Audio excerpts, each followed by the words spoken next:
Democracy fades as darkness looms.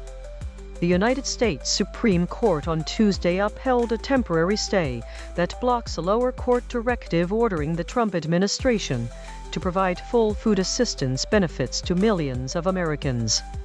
The stay means that, for the time being, federal officials are not required to disperse the additional aid that the district court had mandated. The decision came amid a broader legal showdown over the scope of the nation's safety net programs, with advocates for the Supplemental Nutrition Assistance Program arguing that the pause endangers vulnerable families who depend on the benefits for basic nourishment.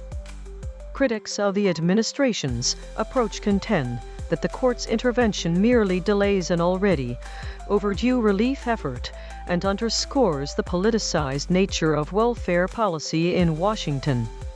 While the Supreme Court did not issue a final ruling on the merits of the case, its willingness to maintain the injunction signals that the justices remain cautious about imposing sweeping obligations on the executive branch without a full hearing.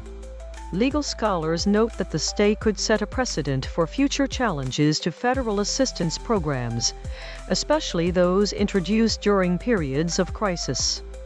Meanwhile, the Treasury Department and the Department of Agriculture are left in a state of uncertainty, having to navigate between the lower court order and the higher court pause while millions await clarification on whether they will receive the promised food stamp benefits.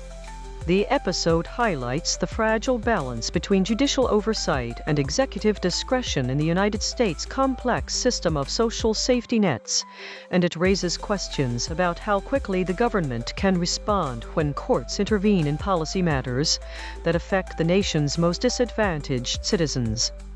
The timing of the pause is also politically charged, arriving just weeks before the midterm elections, where food assistance policies have become a flashpoint for both parties.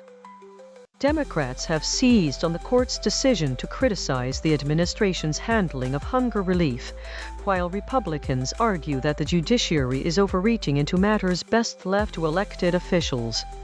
Public opinion polls show a sharp increase in concern over food insecurity, suggesting that any prolonged delay could have tangible repercussions on voter sentiment. Moreover, advocacy groups are mobilizing legal teams to push for a permanent injunction against any future attempts to curtail SNAP benefits, citing the constitutional right to subsistence. As the legal battle continues, state governments are left to fill the gap, with several governors announcing emergency funding measures to support